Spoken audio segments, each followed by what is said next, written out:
Hello and welcome back to Automotive Tales. On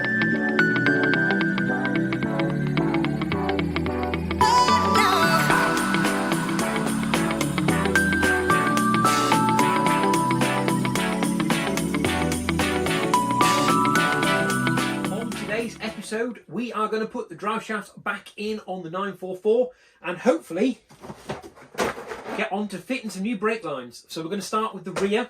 We're going to replace probably just the flexi lines, ideally, because those are the ones that need doing, assuming they come away from the hard lines, and then hopefully get the car back on its wheels and swap down to the front so we can start working on the front. We've got front brake lines to do, we've got engine mounts to do, we've got some power steering lines to do, lots to get on with. But first of all, drive shafts. Okay, back under the car, one last thing we need to do is clean all of this rubbish out of here, because the back end of the joint is going to sit in this gap.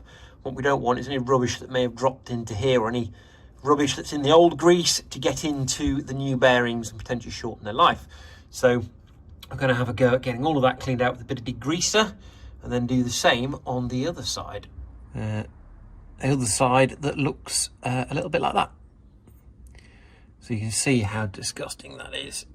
There's plenty of work to do there. So time to get the degreaser out and have at it.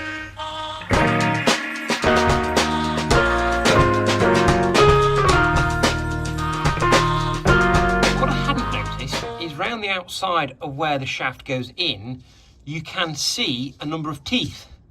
And that is the ABS ring, which was so filthy, you couldn't even tell it was there. So I'm going to spend a bit more time just sort of running around the outside of here with a bit of degrease and spray, probably the wire brush, just to see if I can clean that up and get some of the dirt out of there, because that's just a problem waiting to happen. So I guess it's a bonus little bit of deferred maintenance to catch up on. Make sure those rings are nice and clean. Interestingly, it looks like the rings on here are stainless steel, which doesn't really make an awful lot of sense. You'd have thought they'd been steel, so they work with a magnet, but yeah, they don't seem to have corroded at all, which is quite nice. They're just covered in mud. It's almost like the thing's been used for off-road. Look at the state of it, it's disgusting. Anywho, more cleaning.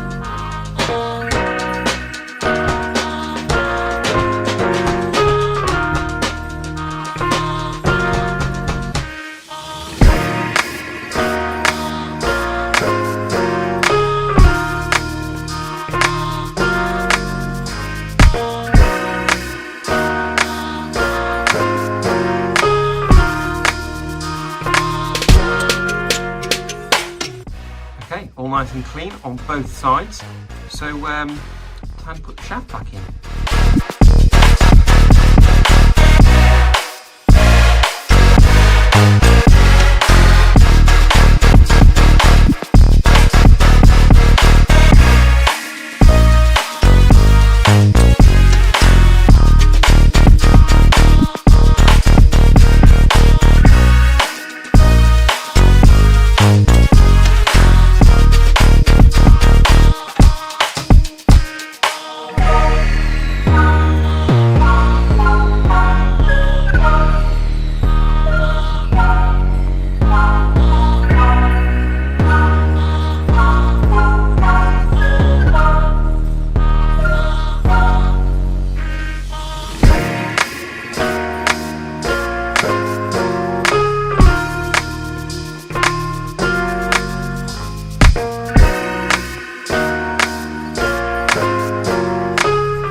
Drive shafts are done. That was a tad fiddly, but we are there. So next job is those brake lines we talked about earlier.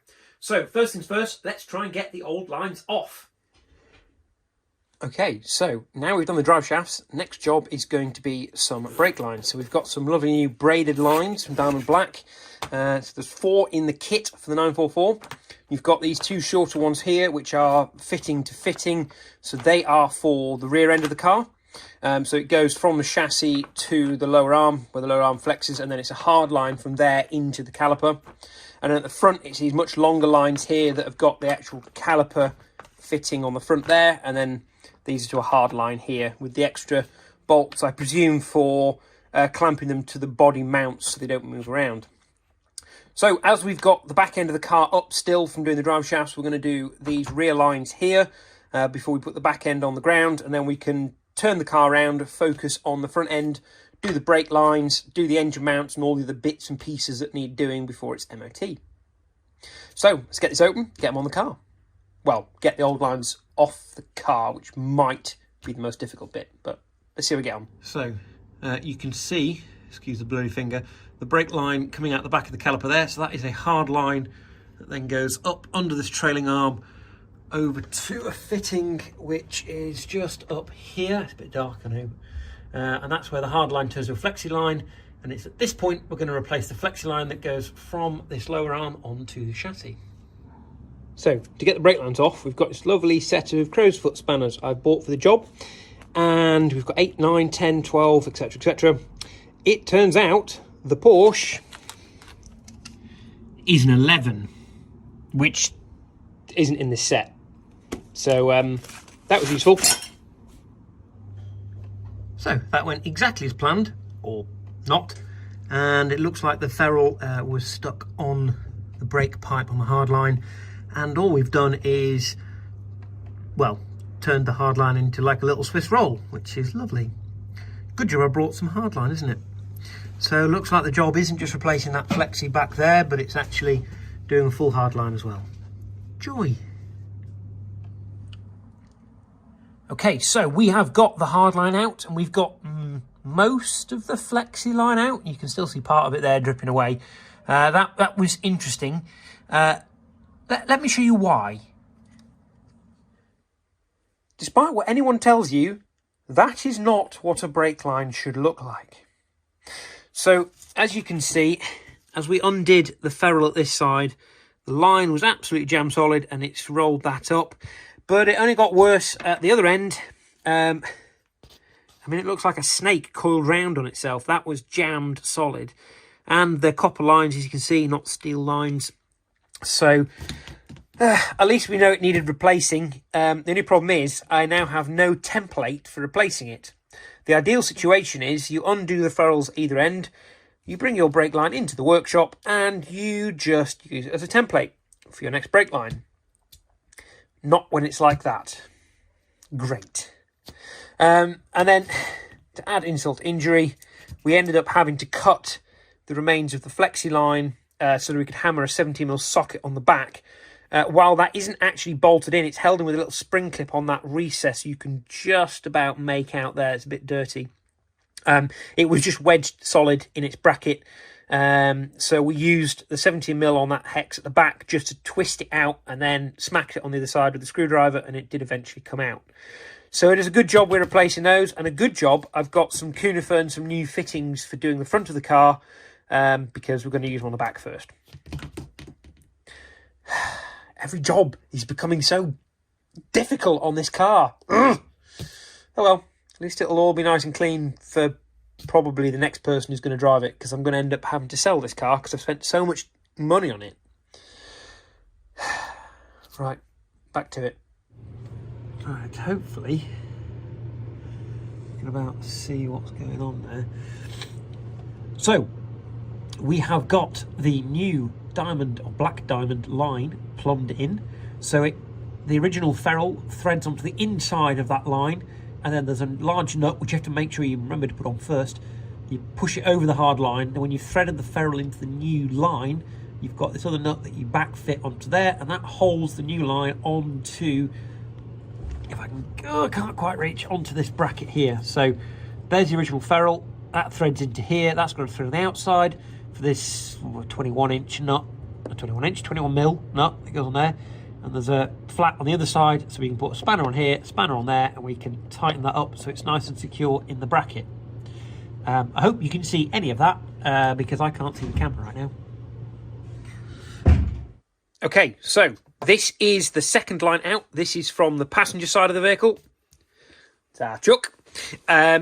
To avoid the wind-up on the driver's side, we ended up cutting the lines right at the ferrule. So we've got the rough shape for one side, which we can then hopefully mirror for the other. We might have to manipulate it once we get it on the car, but it should get us near enough, certainly lengthwise. And then we have some new line. So we've got some conifer line here. We've got this cool little tool here for straightening that tube, because obviously it's all nicely coiled up. And then we've got some new ferrules. So you'll see there's two different types here. The golden coloured ones here are brass, and these ones are stainless steel.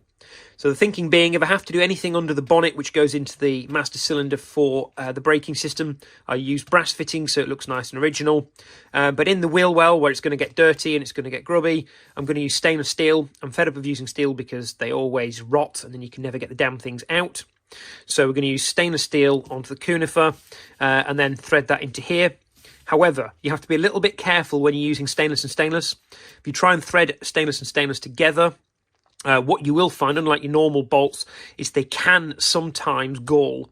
So these, the little tiny threads in here will basically bunch up, and you'll get lots of bits stuck between, and you'll end up getting them jammed.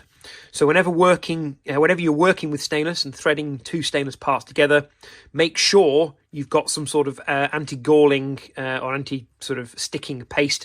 So we've got this lovely Molykote stuff from Dow Corning. So that's going to go on the threads to stop it galling, which means next time we come to take it apart, not only will it be not rusty, because it's stainless, it will actually come apart. Ever the optimist, eh? And then the last thing we've got this nice little new tool for deburring the ends of the line when we cut the line, so we can make a nice clean finish before we put it into the flaring tool. All of this cool stuff comes from this place. I am not sponsored by them in any way, shape or form, although if they want to sponsor me, that would be great. I've been and purchased all of this, but this is a really useful catalogue, and it's a bit old school. It is a catalogue. Go and order the catalogue and have a flick through all of the amazing stuff and tools you would need for anything you're doing with a car, especially if you're building a kit car. But it's useful for this sort of stuff where it's non-manufacturer specific, generic parts like ferrules like these, or brake lines or whatever else. All the tools to do the job. Right, time to drink that and do that thing.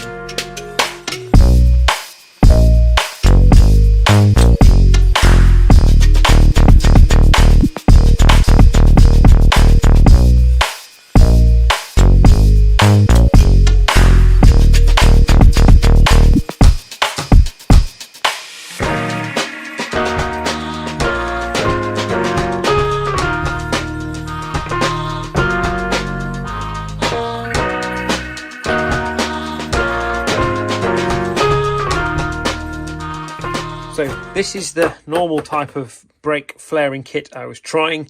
This hasn't quite gone to plan, as you can see here. Yeah, no. Luckily we left a bit of excess on here because we knew we'd have problems flaring it. And then I remembered I actually have a decent flaring tool somewhere buried on the shelf, which someone went and found for me. So let's give this one a go. Yeah, that's the one.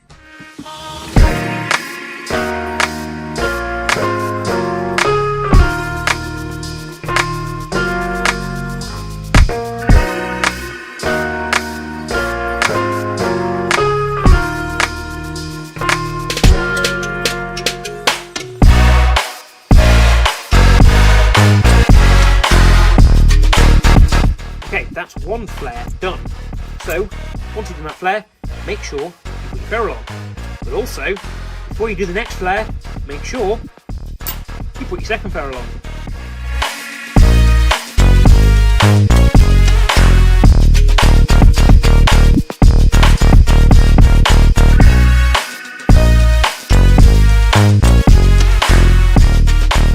Round one complete. We have a ferrule on both ends of the conifer. This is a little bit harder to put flares on than the copper. So you see we've been using a little bit of heat to try and just soften the material a bit, try and help with the flaring. This other flaring tool works way better. It's just a stronger grip, I think, on the pipe. And so you get a proper flare rather than it just bunching up, which is what was happening with the other one. So all we've got to do is find the pipe bender and try and make something that looks a little bit like this.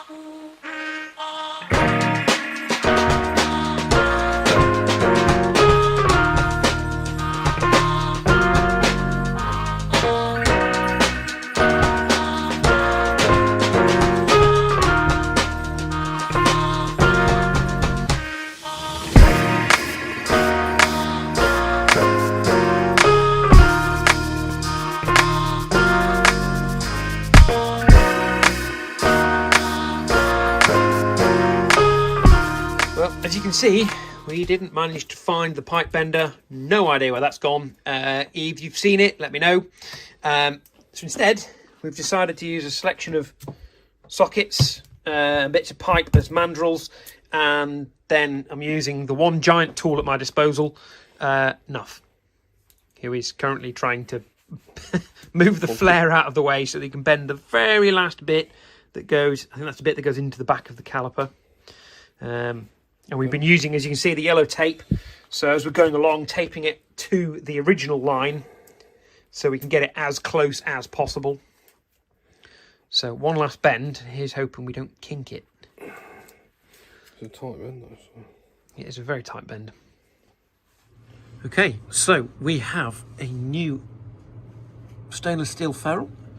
Nice new lines all the way around here. And then we go up to the stainless flexes, assembled with a molly coat to stop them binding, and back onto the original lines. We have all the ABS wires plumbed back in. That's one side ready to go. Now we've got to do is mirror that on the other side without a template.